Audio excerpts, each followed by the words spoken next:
Hello, good afternoon po. Pag-usapan natin po ay may nagpapakalat na po ng papel na pinapipirma sa mga majority ng mga senador para isasampa yung paghiling na ibasura na ng tuluyan yung impeachment.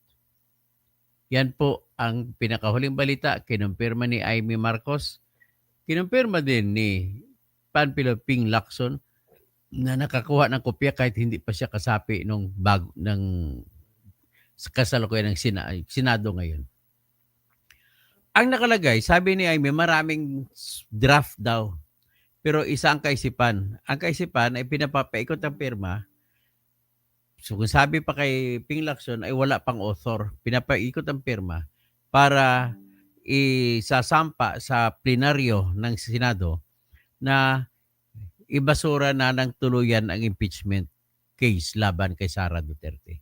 Yan po ang pinakahuling balita sa ngayon. Sigurado magagalit na naman ito yung iba. Ngayon, kung anong dahilan, hindi ko alam kung anong dahilan na ginamit para ipadismiss. Kumbaga parang hindi na dadaan sa boto. Hindi na dadaan sa botohan ng senador. Susulat, pipirma na lang kung sino gusto ipapabasura yung impeachment. At kung marami ang magpapa-impeach, ibig sabihin, pag lumampas ng 12 o 13 ang pumirma, ay automatic isasara na nila yung tinatawag na impeachment. At wala nang buhay ang impeachment. Yan po ang mangyayari. So, kung ano man ang ekspektasyon ng mga tao sa impeachment, better forget it now. Kasi unang-una ay mga senador ang nagpaikot. Alam mo na kasi mga senador, maintindihan yung galaw nila. Sa 2028 po, yung 12 dyan ay tatakbo. Tatakbo para sa pagkasenador ulit. Kailangan nila po ng kakampi na buboto para mabalik sila sa Senado. So nakikita po nila kasi ang lakas ng dating ni Sara Duterte. Yung endorsement ni Sara Duterte sa kulelat na si Aimee at si Villar ay nagpanalo sa kanila. So yan po ang pruweba. Nasa lakas yan, hindi nila talaga maitatanggi. At ang isa pang katotohanan ay ang lahat ng alyansa na kandidato sa Mindanao ay zero. So isipin mo pag ikaw ang kandidato sa pagkasenado, makuha mo lamang ang boto ng Mindanao, malaking kapital na konti na lang kayod mo ay mananalo ka na. Mapulot-pulot ka na lang ng boto sa Luzon at saka sa Visayas. Ang Mindanao kasi at saka Cebu, halos iisa buo ang boto. Akalain mo ba naman pati si Kibuloy binoboto, pati si Epi binoboto. Top 10 nga sila doon sa Mindanao. Tapos hindi nakalusot ang kahit isang alyansa na kandidato. Maliban lang yung alyansa na na inendorso ni Sara Duterte. So, ladies and gentlemen, that is really, I understand that is very, very painful to Romualdez kasi gumastos si Romualdez niya ng 150 million kada isa. Sa binigay lang sa kada congressman para makabuo na ng perma na 215. Pagkatapos ganun-ganunin lang. Siguro ang problema kasi sa iyo, Romualdez, hindi ka kasi namigay ng share. So kung nabigay ka sana ng share doon sa mga senador, ay wala sanang gagawa sa iyo nan. Alam mo, sa totoo lang, marami dito sa mga senador ang ayaw ituloy impeachment. Kasi po, naasar sila sa sarili nila pag malaman nila na nakatanggap ang mga bawat pumirma doon ng 150 million. Ikaw ba, senador, pag alam mo na nakatanggap sila 150 million, kapalit ng pirma, actionan mo ba yung impeachment complaint? Sa totoo lang, hindi na to nag-uusap sa likod na kasi ikot, hindi na to umikot-ikot sa kung totoo ba may kasalanan si Sara o hindi. Hindi na. Doon yan nagsimula sa 150 million bawat congressman na binigyan sa kada pirma. Kung alam mo naman, ikaw naman senador na alam mo naman na gano'n nangyari, ewan ko si Aiden kung senador siya, tatanggapin mo ba yung impeachment? Alam mo naman lahat ng mga congressman na pumirma, binigyan ng 150 million. Sa totoo lang yan ang dahilan. Hindi na ito kung sa tanong kung talagang guilty ba si Sara o hindi. Hindi na diyan tumatakbo ikot-ikot ang kwento. Ikot ang kwento sa inyong korupsyon sa pagpipirma.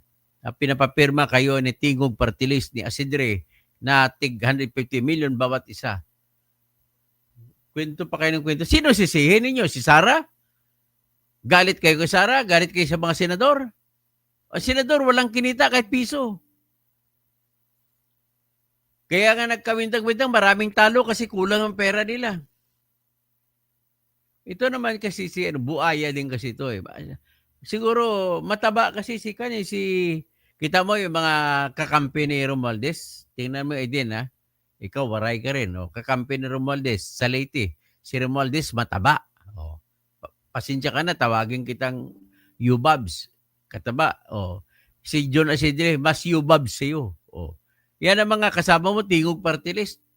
Tingog, ibig sabihin sa Bisaya yan, sa Tagalog, boses. Tingog lang kayong tingog dahil marami kayong pera.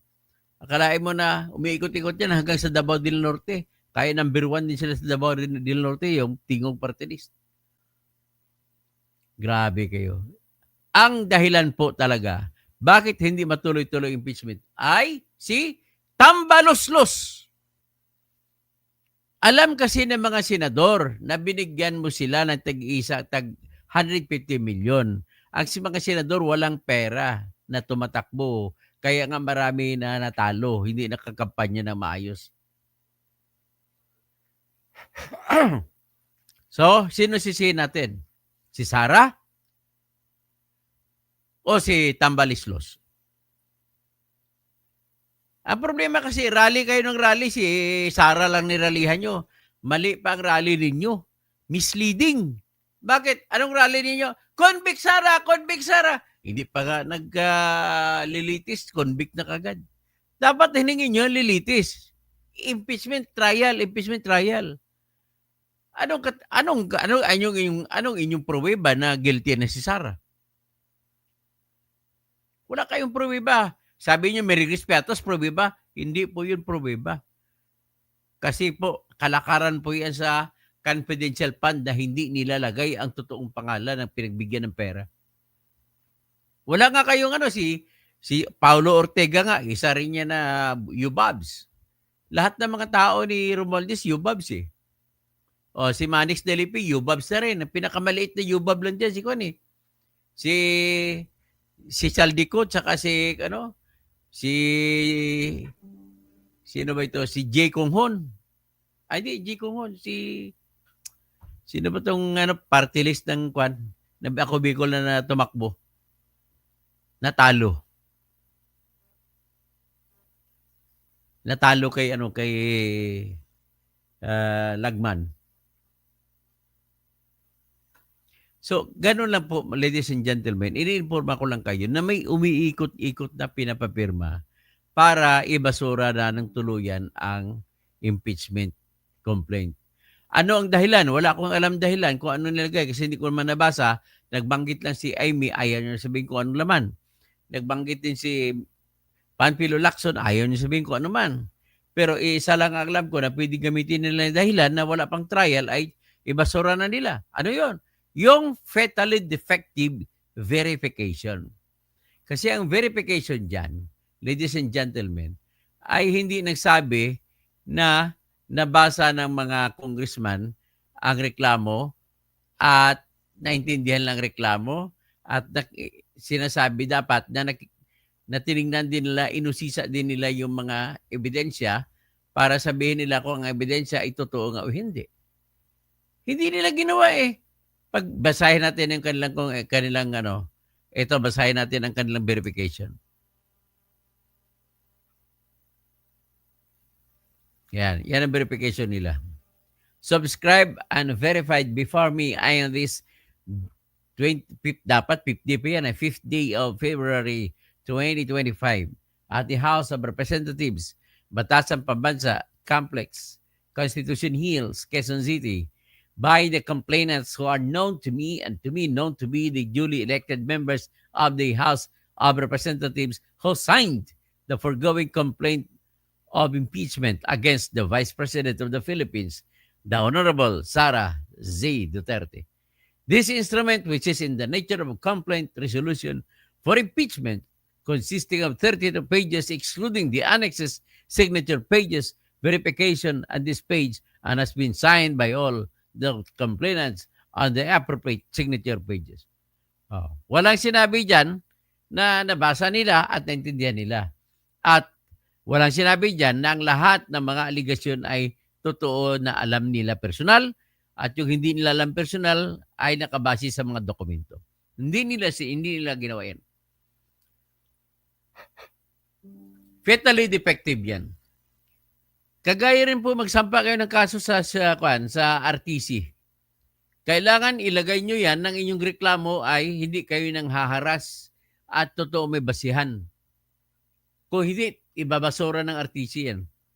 Kaya kailangan ilagay mo sa statement mo na binasa mo ng buo, naintindihan mo ng buo, pagkatapos sasabihin mo na personal mo na alam ang lahat ng binanggit doon, pagkatapos personal mo nakita yung mga ebidensya, ang iba ay personal mong alam na totoo o authentic o genuine o faithful reproduction at ang iba naman ay nasa talaan kung hindi uman personal na alam kung paano naging papel yun.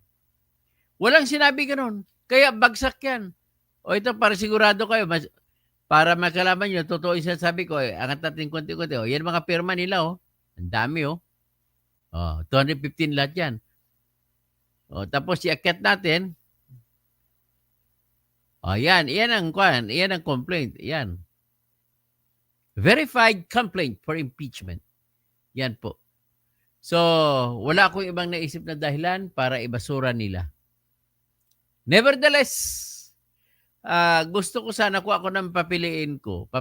Mas maganda na magsimula na sana para maganda makikita natin ang argumento paano lalampasuhin ng mga batang abogado yung sila ni Luistro, sila ni Acop, sila ni sino ni Attorney Flores ng Bukidnon, sino pa ibang abogado diyan na nagpapapel-papel.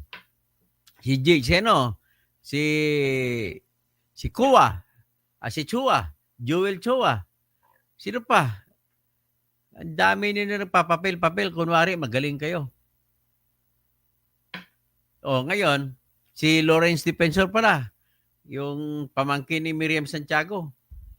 Itong Santiago na napakalayo kumpara kay Miriam. Ito yung defensor na walang parang kung magsalita, walang spark.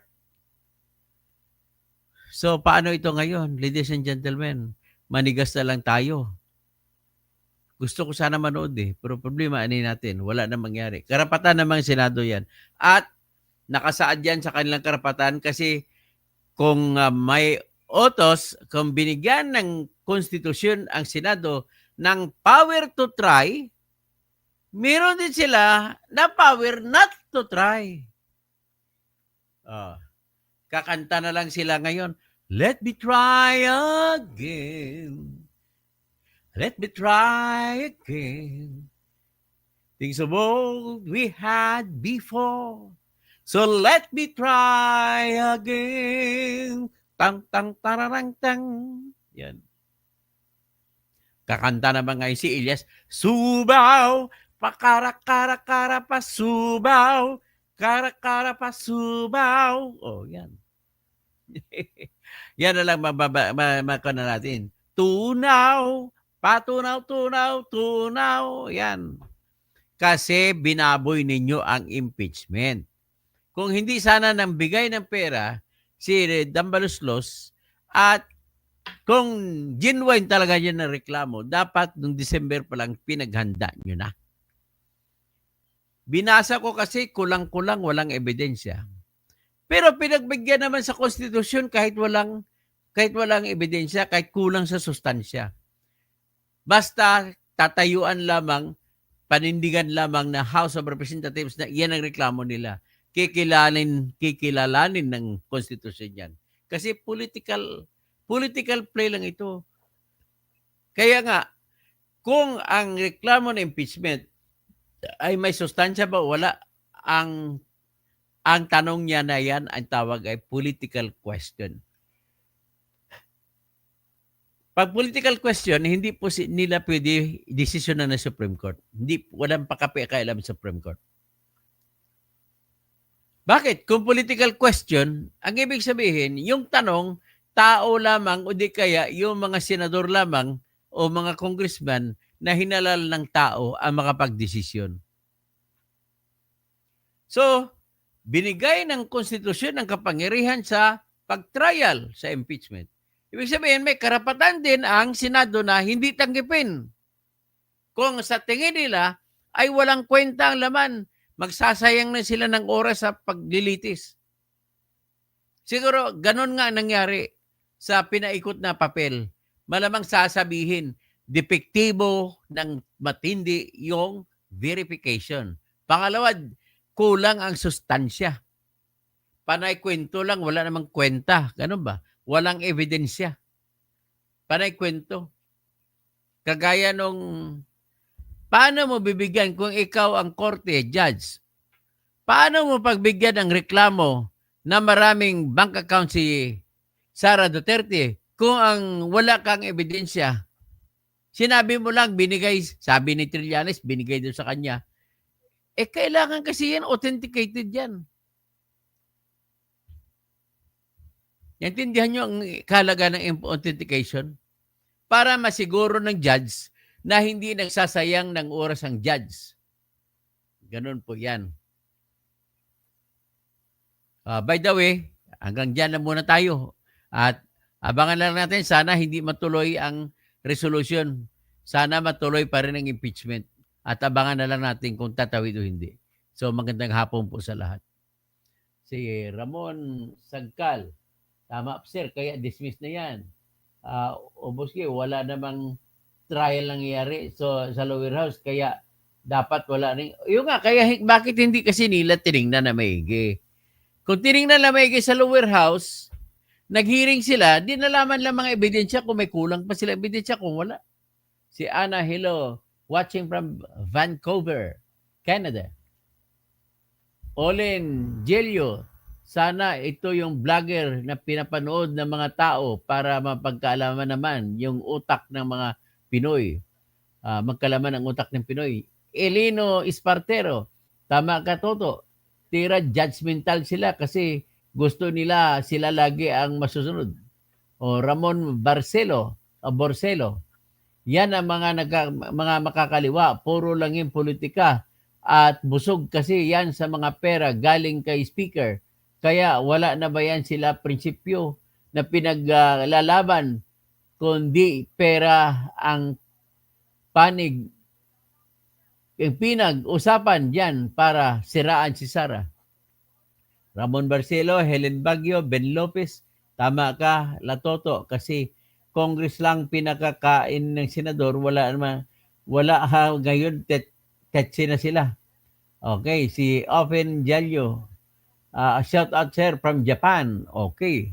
Ano ba? Kunbanwa na ba ngayon dyan? Ano ba na ngayon? Ramon Borcelo, Ben Lopez, Katuto, baka mayroon sabit siguro dyan. Baka si Lisa Tanas, malamang. Hindi, kasi gusto ni Bongbong, wala nang, kasi naguguluhan ng administrasyon niya. Dumami naman ang utang niya. Mamaya, i-vlog ko yung utang. Princess, Argo, salamat sa pagiging patas host. Probinsyanong EV, kung hindi matutuloy sa taon na ito, sa susunod na lang, sa susunod na taon na lang siya magsampa. Von Ryan, kamotes ng nagkumatos ng impeachment under life support, will die on June 30, burial the next day. Evangeline Marcos. Si Evangeline Marcos, alam ba si Evangeline Marcos? Cry na sila, attorney. Pera-pera lang tambaluslus.